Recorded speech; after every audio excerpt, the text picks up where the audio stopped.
Apa kabarnya semua? Luar biasa gitu ya. Oke, hari ini kita akan membahas tentang satu cerita gitu ya. Sebelumnya saya mau berikan informasi, ada sebuah kisah nyata gitu ya. Ada seorang yang namanya Arthur Ashe gitu ya. Kalau saya salah baca maaf gitu ya. Namanya adalah Arthur Ashe. Arthur Ashe ini adalah seorang petenis kulit hitam yang sangat-sangat berprestasi gitu ya. Dia pernah menang Grand Slam America Open gitu ya. Udah gitu dia menang Australia Open. Udah gitu dia dapat satu pertandingan tenis kelas dunia yang namanya Wimbledon gitu ya. Tapi kemudian beberapa tahun dari setelah dia memenangkan seluruh gitu ya, seluruh pertandingan kelas dunianya, si Arthur Ashe ini didiagnosa mengalami serangan jantung yang cukup parah. Sehingga dia butuh untuk melakukan operasi sampai dengan 2 kali operasi gitu ya. Bukan operasinya berhasil, operasinya malah menyebabkan dia karena waktu operasi ada transfusi darah dan darahnya itu terinfeksi HIV. Akhirnya Arthur Ashe ini seorang petenis yang hebat, dia harus menderita HIV AIDS. Gitu ya, kebayang ya. Jadi udah gitu kemudian setiap orang gitu ya, setiap orang atau fans dia itu tuh kayak menulis komen, bertanya, memberikan surat kepada dia gitu ya, mengasihani dia gitu ya. Kenapa sih Tuhan tuh harus kasih kamu sakit ini gitu ya. Udah kena serangan jantung, bukannya sembuh waktu operasi malah kena HIV AIDS. Jadi banyak orang, banyak fansnya dia bilang gini, kenapa Tuhan, bahkan banyak fans dia mempersalahkan Tuhan, kenapa Tuhan memberikan itu semua kepada seorang yang namanya Arthur Ashe gitu ya. Dan kemudian dia tuh menjawab, nih jawaban Arthur Ashe, saya harus bacakan ya biar gak salah. Jawaban Arthur Ashe kepada seluruh fansnya atau kepada orang yang mempersalahkan Tuhan pada saat itu, dia berkata seperti ini. Di dunia ini ada 50 juta anak yang ingin bermain tenis. Tapi hanya ada 5 juta orang yang benar-benar bisa belajar bermain tenis. Dari 5 juta orang yang belajar bermain tenis, hanya ada 500 ribu orang yang belajar dan menjadi pemain tenis profesional. Dia bilang dari 500 ribu itu hanya ada 50 ribu orang yang datang dan pernah bertanding. Dan kemudian dia bilang dari 50 ribu orang yang pernah bertanding, itu hanya ada 5 ribu orang yang sampai ke turnamen Grand Slam. Hanya ada 50 orang yang berhasil sampai ke Wimbledon. Dan hanya ada 4 orang di semifinal. Dan hanya ada 2 orang yang ada di final. Dan hanya ada 1 orang yang jadi juaranya. Dan dia berkata, saya tidak pernah bertanya kepada Tuhan, mengapa saya yang ada di peringkat paling pertama. Jadi kenapa saya harus bertanya sama Tuhan waktu saya diberikan sakit ini sama Tuhan. Bapak Ibu ngerti jawaban dari Arthur Ashe ini? Hari ini kita akan membahas tentang bersyukur dalam segala hal. Sama-sama katakan bersyukur dalam segala hal. Dari cerita Arthur Ashe ini kita bisa belajar sama-sama bagaimana respon. Karena percayalah satu hal yang perlu kita pahami sama-sama, bahwa sukacita atau bersyukur itu adalah pilihan, bukan berkat Tuhan. Saya ulangi ya. Sukacita atau bersyukur itu adalah pilihan. Kita tidak pernah berdoa bilang, Tuhan kasih aku pengurapan biar aku bisa bersyukur. Gak pernah ya Bapak Ibu ya. Karena apa? Karena bersyukur adalah murni respon dan pilihan setiap orang. Apakah dia mau bersukacita dan bersyukur. Makanya berarti ada sesuatu yang perlu kita pelajari gitu ya. Bagaimana agar dalam setiap kehidupan kita itu kita bisa bersyukur dan bersukacita. Kan ada banyak orang Kristen, Pak kira-kira kayaknya gak masuk akal lah Pak gitu ya. Masa saya lagi berduka tapi saya harus tetap bersyukur gitu kan. Ini toko udah terancam tutup, tunggakan banyak, masa saya harus tetap bersyukur. Ini mah diajarinnya kayak orang gila ini ya, jadi orang Kristen gitu kan. Ada masalah dibilang suruh bersyukur gitu kan. Nah kita akan lihat apa yang maksudnya Tuhan meminta kita tuh bersyukur seperti apa. Kita buka satu ayat yang selalu Bapak Ibu ingat kalau ngomongin tentang khotbah bersyukur. 1 Tesalonika 5 ayat 18 dikatakan apa? Mengucap syukurlah dalam segala hal, katakan segala hal. Kuncinya cuma itu doang. Oke, sebab itulah yang dikehendaki Allah di dalam Kristus Yesus bagi kamu. Oke, saya mau bahas sedikit. Siapa yang masuk dalam kerajaan surga pada waktunya nanti? Orang-orang yang melakukan kehendak Tuhan. Setuju gak Bapak Ibu? Jadi kan di Alkitab tertulis ya, bukan orang-orang yang berteriak-teriak Tuhan, Tuhan gitu kan, yang akan masuk dalam kerajaan surga. Alkitab tulis dengan jelas bahwa yang masuk di dalam kerajaan surga adalah orang-orang yang melakukan kehendak Tuhan. Oke, saya mau nanya lagi berikutnya. Artinya definisi mengucap syukur itu kehendak Tuhan dalam kehidupan kita gak? Iya ya. Jadi kalau kita tidak mengucap syukur, kita sedang melakukan kehendak Tuhan atau tidak? Tidak. Ini kan logika ya, kan simple. Jadi kalau tidak mengucap syukur, orang-orang yang dalam hidupnya gagal mengucap syukur, orang-orang yang dalam hidupnya selalu struggle dalam mengucap syukur dan tidak pernah mengucap syukur, kira-kira ada di kerajaan surga atau tidak? Dijawab masing-masing. Ya kan, kita tidak menghakimi satu sama lain ya. Tapi dari Alkitab yang sangat jelas bahwa orang-orang yang melakukan kehendak Tuhan yang akan masuk kerajaan surga. Orang-orang yang tidak melakukan kehendak Tuhan, yang tidak melakukan, tidak akan masuk kerajaan surga. Artinya, sharing atau khotbah tentang mengucap syukur itu jadi satu hal yang sangat penting. Walaupun mungkin setiap hari Bapak Ibu sering lihat di feed Instagram bagaimana kita harus mengucap syukur, mungkin diingetin sama renungan-renungan untuk mengucap syukur. Tapi kenapa hari ini kita mau bahas tentang mengucap syukur? Karena mengucap syukur adalah satu hal yang sangat krusial bagi orang Kristen. Jangan sampai kita jadi orang Kristen yang tidak bisa mengucap syukur.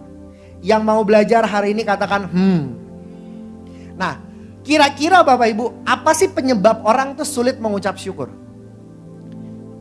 Memang mengucap syukur itu butuh effort, butuh usaha, butuh perjuangan. Karena gak semuanya selama kehidupan ini indah, betul gak Bapak Ibu? Walaupun saya percaya kalau dibandingkan dengan muka Bapak Ibu dulu ya, muka ya, kalau umur kan saya gak tahu ya. Kalau muka Bapak Ibu pasti pengalamannya lebih banyak daripada saya. Tapi saya yang baru umur segini aja, saya mau berkata bahwa mengucap syukur itu bukan perkara yang gampang. Apalagi Bapak Ibu, Om Tante, Oma dan Opa yang hidupnya sudah penuh asam garam, pahit, manis gitu kan. Saya percaya kalau bilang ini, mengucap syukur itu susah gak? Jawabannya harusnya susah. Tapi perlu dilakukan gak? Susah itu kan artinya bukan tidak harus dilakukan, betul gak? Kita tahu bahwa mengucap syukur itu satu hal yang wajib. Penyebab orang sulit mengucap syukur, kita akan bahas 2 dan kita akan belajar hari ini. 2 poin. Yang pertama, kira-kira kenapa orang sulit mengucap syukur?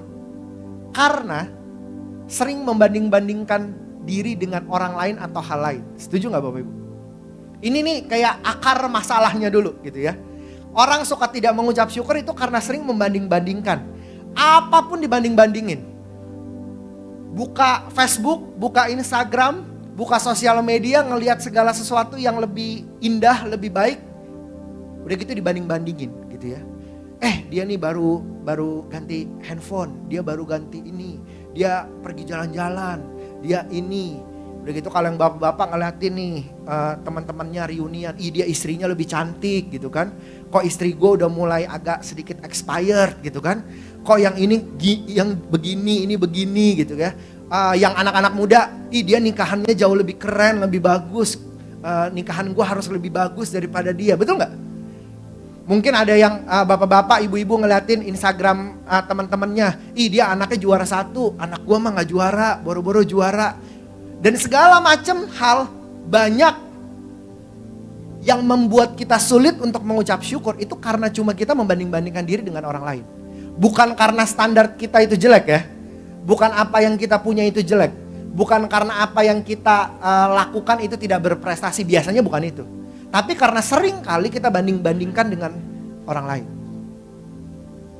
Banding-bandingkan dengan hal lain. Ada nih ilustrasi gitu ya. Ada nih suami istri gitu ya, tinggal di sebuah komplek perumahan gitu ya. Penyakitnya kalau tinggal di komplek Bapak Ibu ya, itu selalu membanding-bandingkan kanan sama kiri ya. Betul nggak? yang udah maksudnya udah berkeluarga, udah tinggal atau ngontrak atau apapun itu gitu ya, biasanya membanding-bandingkan kanan kiri. Tiba-tiba ada truk Mitra 10 datang, dia baru ganti sofa. Ya kan? Pokoknya semuanya dibanding-bandingkan gitu ya. Nah ceritanya si istri ini nih, si istri sama suami ini gitu ya. Si istri ini selalu memperhatikan karena dia di rumah gitu ya. Udah gitu setiap kali dia lihat ada mobil-mobil barang-barang baru gitu ya. Sama tetangganya yang di seberang, dia tuh selalu bilang sama suaminya begini. Pak, coba lihat deh, coba lihat. Itu tuh dia baru beli sofa baru. Itu hari Senin ya, hari Senin. Udah gitu hari Selasa datang mobil Honda baru gitu ya. Pak, dia baru ganti loh mobilnya gitu ya. Udah gitu besokannya datang lagi dari Electronic City. Dia baru ganti kulkas. Pak, lihat deh yang seberang lagi ganti kulkas gitu ya. Sampai hari Sabtu dia liatin terus ya. Udah gitu kemudian dia ngomong sama suaminya gini. Pak, kayaknya itu suaminya kaya ya. Kerjaannya bagus gitu ya. Ini pasti suaminya direktur lah minimal. Nggak kayak kamu karyawan katanya. Gitu ya. Udah gitu bapaknya cuma bilang gini. Iya ya, bener sih. Istrinya juga lebih cantik dan gak cerewet kayaknya. Kalau kita sering membanding-bandingkan diri dengan orang lain Bapak Ibu, jadinya pasti gak pernah bersyukur, setuju gak? Itu tuh penyakit semua orang. Jadi bukan artinya kita tidak boleh belajar atau tidak boleh punya motivasi dari orang lain, bukan itu. Tapi seringkali bukan jadi motivasi tapi jadi banding-bandingin. Dikit-dikit ngebanding-bandingin semua. Anak dibanding-bandingin, orang tua dibanding-bandingin, mobil dibanding-bandingin, pakai sepatu ke gereja dibanding-bandingin. Bahkan cara memuji Tuhan aja jemaat bisa banding-bandingin. Dia mah lebay kalau nyanyi gitu ya. Ini dia mah begini, dia begini gitu ya. Kalau ngomongin tentang jangan membanding-bandingkan diri dengan orang lain gitu ya. Itu sebenarnya ada lagi akar masalahnya. Kenapa orang suka banding-bandingin diri? Tadi kan kenapa orang suka gak bersyukur karena suka membanding-bandingkan diri. Kenapa orang suka membanding-bandingkan diri? Ada 3 hal yang saya pelajari dan menurut saya ini tepat. Yang pertama karena iri hati. Betul? Iri hati itu begini. Dia tidak mau lihat orang lebih baik daripada dia, itu iri hati. Dia tidak mau lihat kalau tetangga sebelah punya mobil lebih mahal daripada mobil dia. Padahal gak ada urusannya, gak tiba-tiba mobil dia jadi rusak gara-gara mobil sebelah lebih bagus, kan enggak ya. Tapi dia kayak gak senang aja ngelihat orang tuh yang lebih sukses gitu ya. Itu iri hati. Udah gitu, yang kedua tuh gosip. Katakan gosip. Gosip ini nih akar masalah suka membanding-bandingkan diri dengan orang lain. Apakah benar ibu-ibu? Apa benar bapak-bapak? Yang suka gosip bukan cuma ibu-ibu ya. Bapak-bapak itu emang jarang gosip. Tapi kalau gosip, wah informasinya lebih banyak. Keluar semua. Karena gosip istrinya diserap, dikasih juga ke orang-orang. Jadi Bapak Ibu, gosip ini itu akar masalah orang bisa gak bersyukur. Gosip gitu ya. Gosip itu ada singkatannya. Tahu gak Bapak Ibu singkatannya apa? Golongan orang siap iblis pakai, itu gosip. Betul gak? Akar masalah persoalan, berantem, apapun itu awal mulanya biasanya dari gosip. Tetangga kanan kiri bisa jadi berantem gara-gara gosip. Pelayanan, pengerja, jemaat bisa berantem. Itu karena apa? Gosip. Makanya jangan suka ngegosip. Yang mengerti angguk-anggukin kepala sedikit. Yang suka ngegosip angguk-anggukin kepala sedikit. Bertobatlah kita sama-sama gitu ya Bapak Ibu ya. Jadi jangan suka ngegosip. Karena kalau kita suka ngegosip Bapak Ibu ya, itu akan membuat kita sering jadi tidak bersyukur. Oke. Yang ketiga, tadi kan iri hati, ngegosip. Yang ketiga, itu adalah nyinyir. Sama-sama katakan nyinyir. Tahu nyinyir gak Bapak Ibu? Tahu ya? Nyinyir itu bukan ngegosip. Tapi tiap kali apapun dikomentarin dan komentarnya tuh buruk, itu nyinyir. Karena dia mungkin minder atau sombong. Jadi orang nyinyir tuh bisa minder, bisa sombong ya. Dua-duanya. Dia ngomongin itu semua, selalu berburuk sangka sama orang, selalu underestimate orang. Orang baru beli mobil baru dibilang itu pasti uang korupsi gitu kan. Udah gitu ntar ada orang beli apa, dibilang oh ini mah pasti gak bener punya lah, ini apalah. Itu orang-orang nyinyir. Orang-orang yang nyinyir pasti gak bisa bersyukur di hadapan Tuhan. Karena dia selalu membanding-bandingkan diri dengan orang lain. Kalau orang yang suka nyinyir atau berburuk sangka, coba sama-sama katakan berburuk sangka. Itu di Alkitab ada gak Tuhan hukum orang-orang yang berburuk sangka? Ada loh. Bapak Ibu ingat gak cerita tentang Nabi Zakaria? Tahu ya? Padahal dia mau dikasih berkat sama Tuhan. Tuhan bilang lewat malaikat. Dibilang apa? Engkau akan, istrimu Elisabeth akan mengandung seorang anak. Anaknya siapa namanya? Yohanes Pembaptis. Zakaria percaya gak? Zakaria gak percaya Bapak Ibu ya. Dia bilang, ya elah mana mungkin sih gitu kan. Ini dikit-dikit berburuk sangka gitu ya. Diapain sama Tuhan? Dibuat bisu. Dibuat bisu biar apa? Biar gak ngegosip sama orang di rumah. Biar dia gak ngomong bahwa Tuhan itu gak mampu lakukan itu. Dibuat bisu sama Tuhan biar apa? Biar dia gak ngomong sama Elisabeth, betul gak? Biar dia gak ngoceh kayak Elisabeth bilang gini, itu ada malaikat ngomong tapi lu jangan percayalah. Itu mah bohong, lu kan udah tua juga. Bisa gak dia ngomong begitu Bapak Ibu? Bisa. Tuhan buat apa? Bisu. Karena Tuhan tahu gitu ya, dari gosip, nyinyir gitu ya, itu bisa bikin orang jadi gak bersyukur di hadapan Tuhan. Tapi setelah itu Tuhan bukakan mulutnya kembali ya. Setelah apa? Setelah mujizat Tuhan, perkara yang hebat terjadi dalam kehidupan Elisabeth dan Zakaria. Gak mau dibuat bisu ya. Jangan ngegosip sama jangan nyinyir. Hati-hati, ntar kalau tiba-tiba, kalau sekarang sih nggak dibuat bisu lah. Paling sakit tenggorokan, gatal-gatal sama nggak bisa ngomong gitu Bapak Ibu ya. Nggak ya, ini bercanda Bapak Ibu. Nah, itu hal yang pertama. Jangan suka membanding-bandingkan diri dengan orang lain. Ada seorang yang pengusaha yang sangat kaya raya gitu ya. Dia ini kehilangan seorang anak laki-laki umur 22 tahun karena kanker otak. Ini seorang pengusaha dan ini kisah nyata. Dan kemudian anak perempuannya itu sakit jantung yang tidak bisa disembuhkan dengan pengobatan apapun. Di saat yang bersamaan istrinya mengalami kanker payudara stadium tinggi. Dan di saat yang bersamaan si pengusaha ini juga mengalami kanker dubur. Menurut Bapak Ibu kasihan gak? Siapakah dia? Dia adalah pengusaha salah satu paling kaya di dunia, yaitu Jack Ma. Bapak Ibu tahu kisah hidupnya seperti itu? Taunya cuma dia kaya raya. Dia mau naik private jet, abis after ditinggal gak apa-apa gitu kan. Dia mau naik mobil apapun bisa.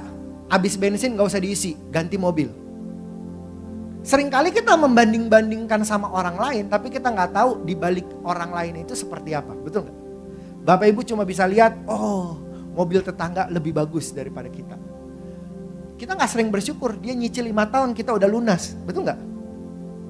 Seringkali kita gak bersyukur gitu ya, ngelihat oh Pak istrinya dia lebih cantik, istrinya lebih pandai merawat diri. Bapak Ibu gak tahu itu perawatannya 30 juta, perawatan istri Bapak Ibu, bapak-bapak cuma 300 ribu, kan beda. Betul gak? Seringkali kita gak tahu dan kita seringkali membanding-bandingkan segala sesuatunya. Dan itu yang membuat kita gak bersyukur di hadapan Tuhan. Jadi step yang pertama gitu ya, yang membuat orang suka gak bersyukur itu banding-bandingin. Makanya kita jangan suka banding-bandingin diri kita sama orang lain. Kita boleh bandingin diri kita sama apa? Sama firman Tuhan, udah sesuai atau belum. Itu aja cukup. Karena firman Tuhan tuh sifatnya pasti mutlak. Jadi kalau memang belum sesuai dengan firman Tuhan ya berubah. Kalau udah sesuai dengan firman Tuhan udah cukup. Firman Tuhan kan gak ada bilang suruh kita punya mobil 12 ganti-ganti terus, betul gak Bapak Ibu? Jadi kita lakukan sesuai dengan apa yang menjadi firman Tuhan. Yang mengerti katakan amin. Oke, sebentar saya buka. Kita masuk dalam poin yang kedua. Apa yang membuat orang gak bersyukur? Yang membuat orang sering tidak bersyukur adalah ketika ekspektasinya dengan realita itu gak klop. Yang tadi banding-bandingin diri sama orang lain. Yang kedua, orang tuh bisa jadi gak bersyukur karena apa yang dia ekspektasikan tidak sesuai dengan realitanya. Setiap kita boleh punya ekspektasi gak Bapak Ibu? Boleh ya?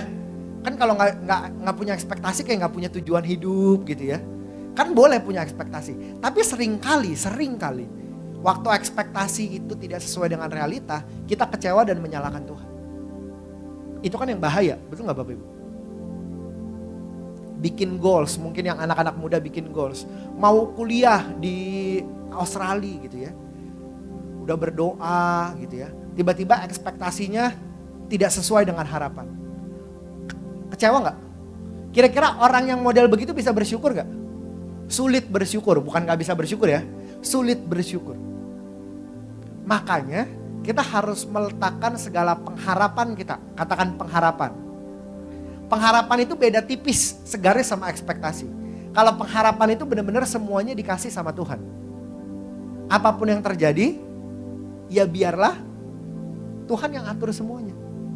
Itu yang namanya memberikan seluruh pengharapan kita sama Tuhan. Mazmur 118 ayat yang pertama. Kita baca Mazmur 118 ayat yang pertama. Ini adalah posisi Daud berkata ayat ini itu bukan dalam posisi yang sedang baik. Saya ulangi ya. Posisi Daud memperkatakan ayat ini sama dengan Mazmur 63. Ntar Bapak Ibu baca di rumah Mazmur 63. Itu kondisinya sedang tidak baik. Dia sedang dikejar-kejar jadi buronan.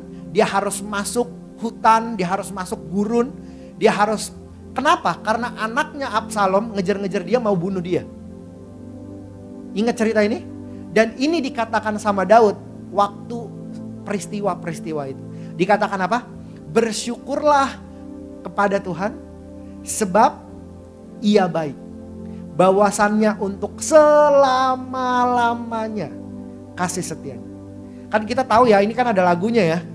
Bersyukurlah kepada Tuhan sebab ia baik. Bahwasannya untuk selamanya kasih setianya. Kan ini kita sering nyanyiin, betul ya? Kita nyanyiin kan biasanya dengan happy ya, Bapak Ibu ya. Saya percaya Daud waktu berkata ini tentu dengan sukacita, tentu dengan rasa bersyukur. Tapi gak sambil ketawa-ketawa pasti ngomong begini, betul gak? Karena dia di dalam posisi yang tidak baik, ekspektasi dia tidak sesuai dengan realita. Daud berkata harus tetap bersyukur kepada Tuhan karena dia yakin, dia tahu selama-lamanya kasih setia Tuhan dan Tuhan itu selalu Allah yang baik. Bisa gak kita bilang sama Tuhan waktu ekspektasi kita tidak sesuai dengan harapan? Sulit ya Bapak Ibu ya. Saya boleh katakan itu sulit banget. Saya pribadi sering loh ekspektasi atau pengharapan tidak sesuai dengan realita. Atau Bapak Ibu gak pernah? Atau Bapak Ibu selalu sama, oh ekspektasi sama realitanya itu sama terus. Ya kalau itu puji Tuhan, artinya Bapak Ibu sangat mengerti sebelum mempunyai ekspektasi sesuai dengan apa yang maunya Tuhan. Tapi kalau kita sering kali gak sama Bapak Ibu, bukan artinya kita gak bersyukur. Kita harus tetap bersyukur sama seperti Daud, bagaimana dia menaruh segala sesuatu pengharapannya sama Tuhan. Dan dia katakan Tuhan Yesus itu baik. Bisa gak kita bilang Tuhan Yesus baik waktu orang lain bilang Tuhan Yesus itu gak baik? Saya ulangin ya. Bisa gak kita selalu bilang Tuhan Yesus itu baik, bahkan ketika orang-orang terdekat kita bilang gini, nih Tuhannya lagi bengong nih.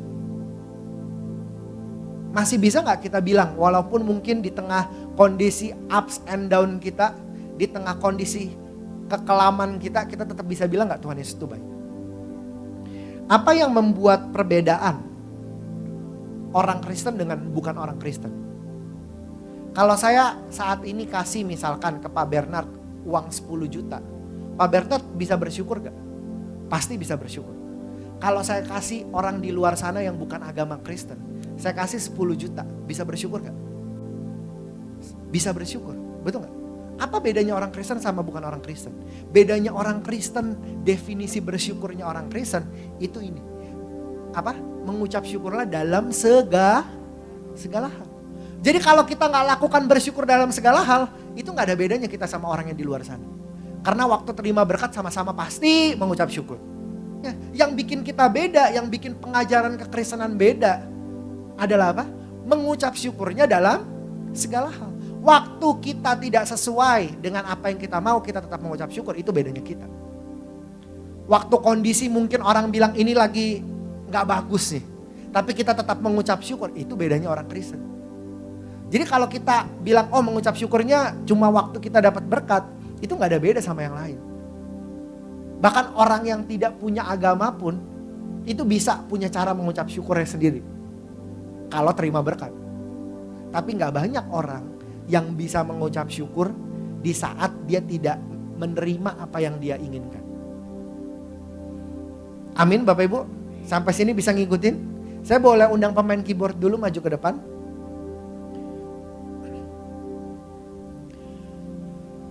Yang saya tahu Bapak Ibu, Daud itu bukan hanya sekedar percaya sama Tuhan, tapi dia mempercayai Tuhan. Saya ulangi.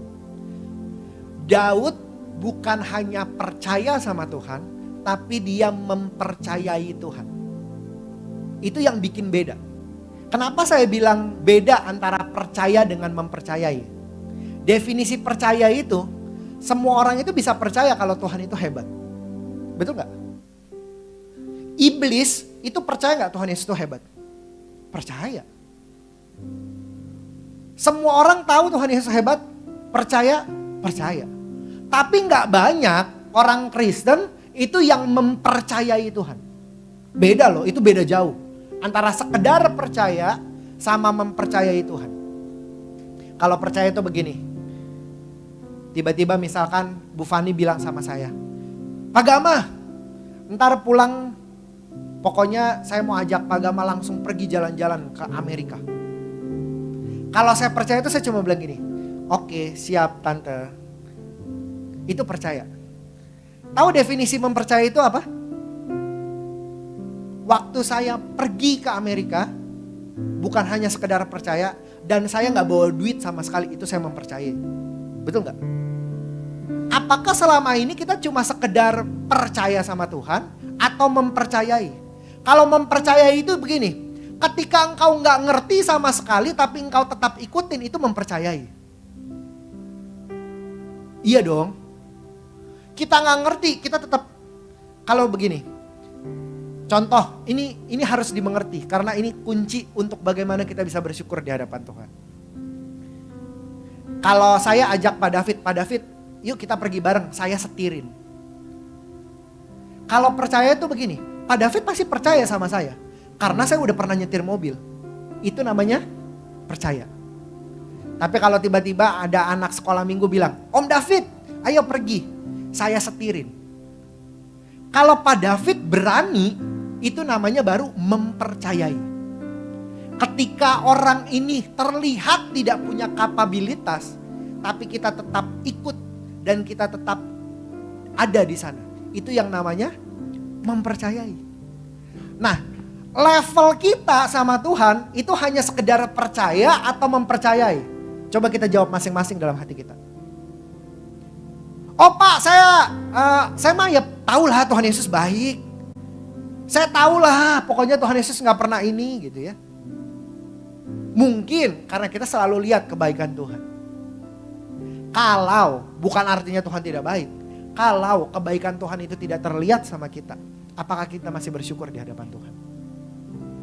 Apakah kita menaruh mempercayai Tuhan itu? Kalau bapak-bapak di tempat ini, kalau dipercayai gitu ya, anak kita mempercayai kita, rasanya tuh bangga gak? Bapak-bapak, dia percaya banget, pokoknya kalau ke mall gak usah bawa duit, karena papanya ada duit pasti. Walaupun duitnya kita pas-pasan, tapi kita tetap bangga gak? Kalau anak sudah mempercayai papanya, kira-kira papanya akan bikin kecewa anaknya gak? Gak mungkin. Kita aja nih Bapak Ibu ya, yang baru punya anak 10-20 tahun, hidup di muka bumi ini aja bisa begitu, apalagi Tuhan. Setuju gak? Kalau kita mempercayai Tuhan, percaya gak bahwa Tuhan tidak pernah kecewakan kita? Walaupun kesannya begini, Pak ini susah nih mengucap syukur. Kondisinya lagi gak baik. Kalau kita masih bilang sama Tuhan gini, Tuhan walaupun kondisinya gak baik, aku tetap bersyukur sama Tuhan. Karena aku mempercayai Engkau. Tuhannya bangga gak? Berkatnya pasti ada gak? Pasti ada, percayalah itu. Nah sering kali kekristenan kita itu hanya percaya, bukan mempercayai.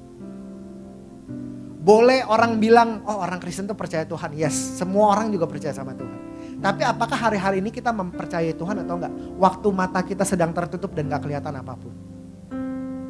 Itu kan yang susah. Amin Bapak Ibu. Bisa dapatkan sesuatu hari ini? Sebentar kita mau masuk dalam perjamuan kudus. Saya boleh undang WL Singer maju ke depan. Jadi firman Tuhan hari ini sangat simple. Kita harus bersyukur, yang mau bersyukur katakan yes. Jadi jangan membanding-bandingkan diri dengan orang lain, itu yang pertama. Yang kedua apa? Taruh pengharapan kita sama Tuhan. Biar ekspektasi dan pengharapan kita itu bukan patokan kita untuk kita bersyukur. Percaya apa yang Tuhan lakukan dalam kehidupan kita, itu pasti Tuhan buat semuanya tuh baik. Amin Bapak Ibu. Saya mau ajak kita nyanyikan lagu ini.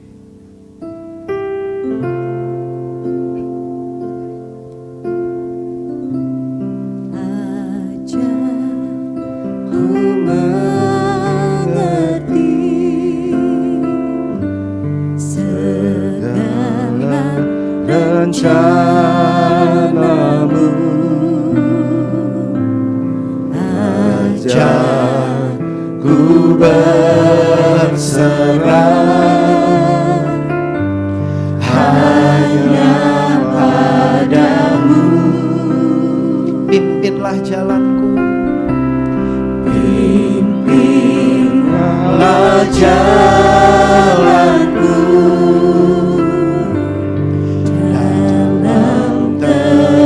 firman-Mu, ajak ku berharap hanya padamu. Katakan Bapakku ajaib, Bapakku ajaib segala rencanamu,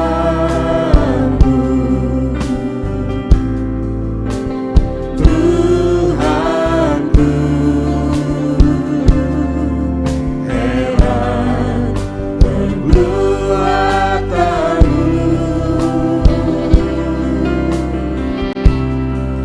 Engkau sanggup mengadakan segala yang ku perlukan, menurut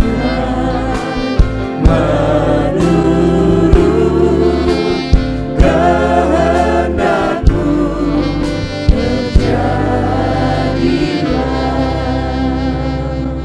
satu hal yang perlu kita ingat Bapak Ibu sebelum kita masuk perjamuan kudus. Bapak Ibu boleh catat ini dengan baik. Mempercayai Tuhan adalah bentuk tertinggi dari sebuah rasa bersyukur. Walaupun Bapak Ibu cuma angkat tangan doa sama Tuhan tanpa mempercayai Tuhan, menurut saya itu gak ada artinya. Karena bentuk ucapan syukur kita yang paling tinggi ketika saya pelajari semuanya, yaitu apa? Mempercayai Tuhan, gak ada yang lain. Bapak Ibu cuma boleh bilang, oh Tuhan Yesus baik, Tuhan Yesus dahsyat. Itu belum ucapan syukur tertinggi. Yes, itu ucapan syukur.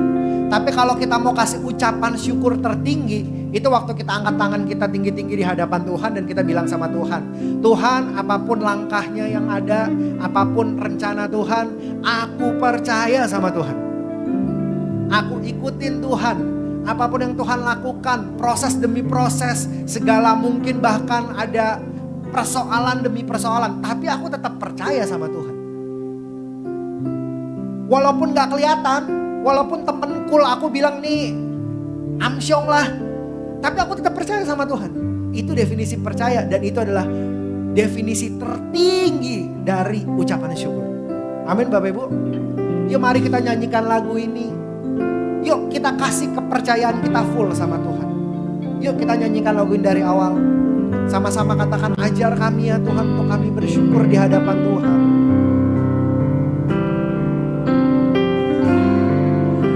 Ajar ku mengerti segala rencanamu. Ajar ku berharap hanya padamu.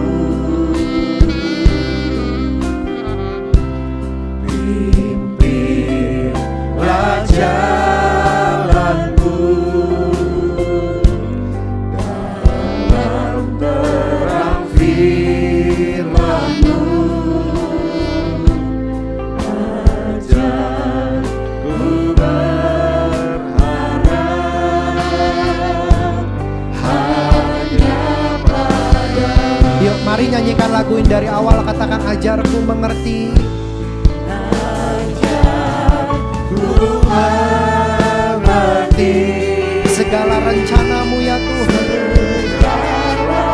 segala rencanamu.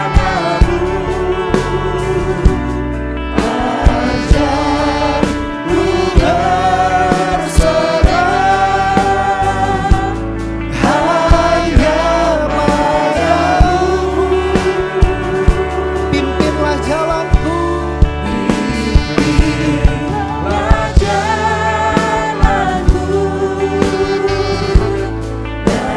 dalam terang firman-Mu. Ajar ku berharap hanya padamu. Yuk mari kita bangkit berdiri sama-sama katakan, Bapakku. Bapakku, ajar segala rencana-Mu. Tuhanku, Tuhanku, heran perbuatan-Mu. Engkau sanggup Engkau sanggup menghadapkan segala yang ku perlukan, menurut kehendak-Mu terjadilah. Mari taruh tangan kita di dada, katakan, Bapakku. Bapakku, ajar Rasakan damai sejahtera Tuhan. rencana. Yuk mengucap syukur, mengucap syukur. Tuhanku, heran perbuatan-Mu.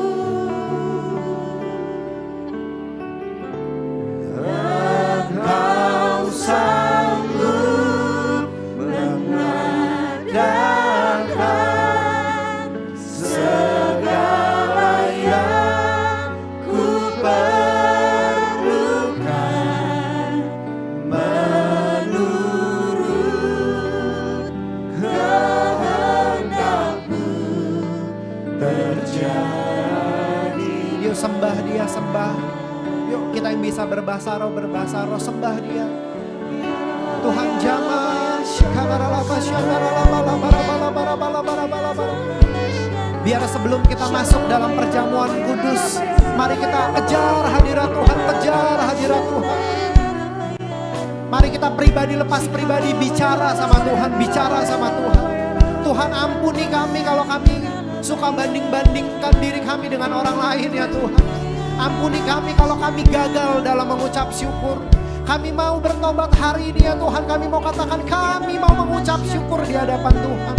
Kami mau mempercayai Engkau. Kami mau mempercayai Engkau ya Tuhan mulai hari ini ya Tuhan.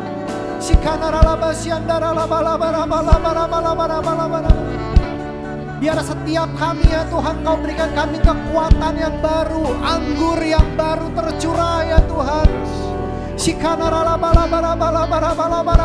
Murnikan setiap kami ya Tuhan sebelum kami masuk dalam perjamuan kudus.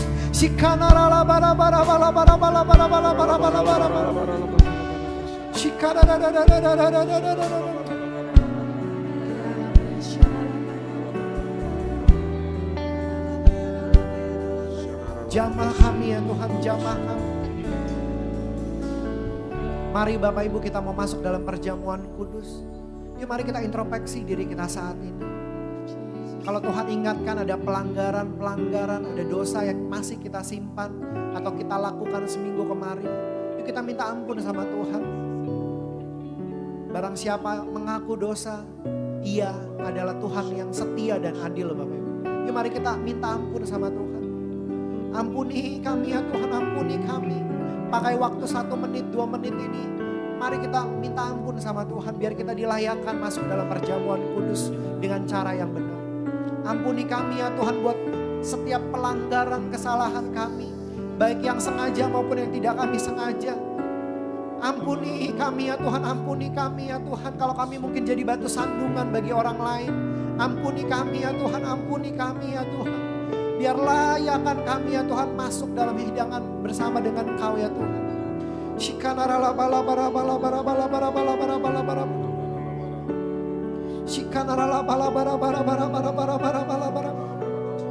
Murnikan hati kami, murnikan hati kami ya Tuhan.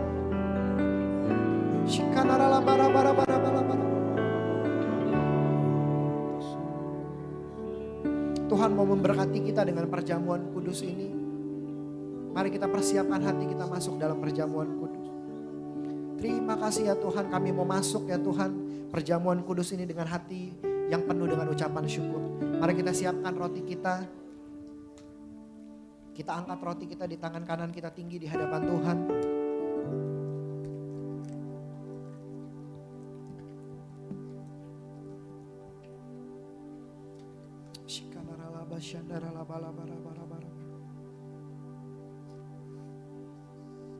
Sebab apa yang telah kuteruskan kepadamu telah aku terima dari Tuhan, yaitu bahwa Tuhan Yesus pada malam waktu Ia diserahkan, mengambil roti dan sesudah itu Ia mengucap syukur atasnya, Ia memecah-mecahkannya dan berkata, inilah tubuhku yang diserahkan bagi kamu.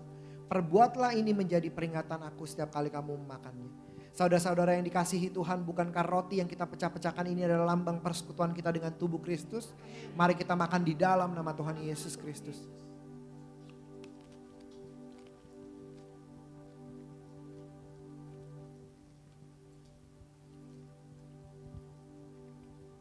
Mari kita siapkan anggur kita.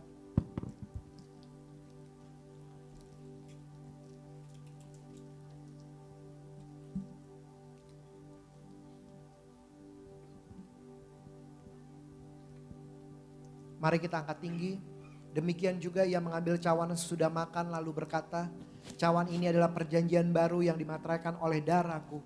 Perbuatlah ini setiap kali kamu meminumnya menjadi peringatan akan aku. Saudara-saudara yang dikasihi Tuhan, bukankah cawan pengucapan syukur yang atasnya kita ucapkan syukur adalah persekutuan kita dengan darah Yesus? Mari kita minum di dalam nama Tuhan Yesus Kristus.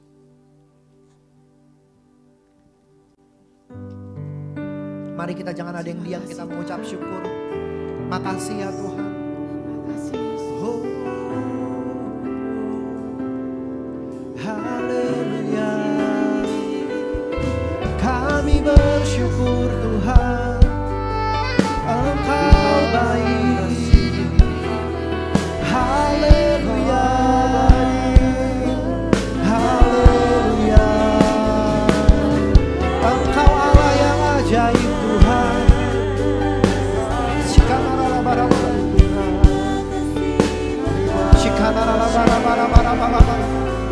Haleluya. Kami bersyukur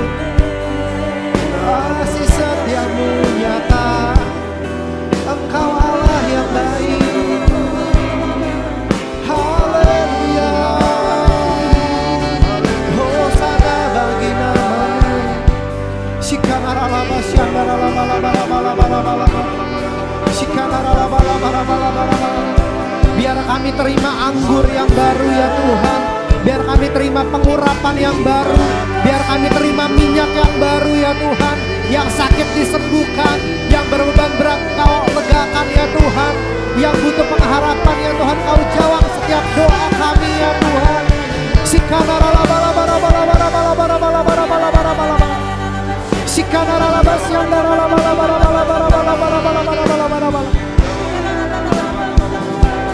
Mari kita angkat tangan kita.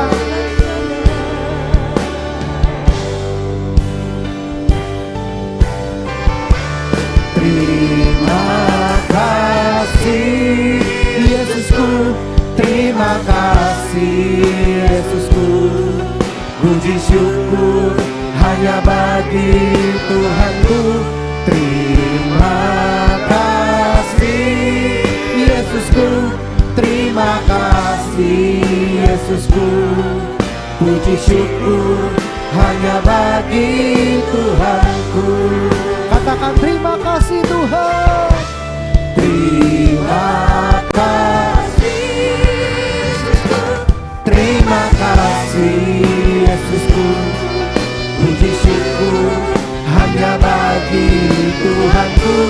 Terima kasih Yesusku, terima kasih Yesusku. Puji syukur hanya bagi Tuhanku. Puji syukur hanya bagi Tuhanku. Puji syukur hanya bagi Tuhan. Mari berikan kemuliaan sorak-sorai membuat Tuhan. Katakan haleluya.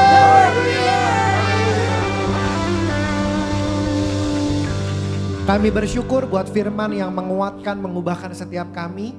Bersyukur untuk perjamuan kudus, Kau layakan kami ya Tuhan. Kami percaya kami terima anggur yang baru, semangat yang baru ya Tuhan.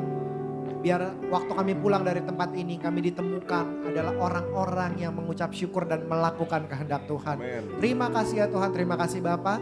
Kami bersyukur buat hari ini. Dalam satu nama yang hidup kami sudah berdoa, ucap syukur. Mari kita semua sama-sama katakan. Amin.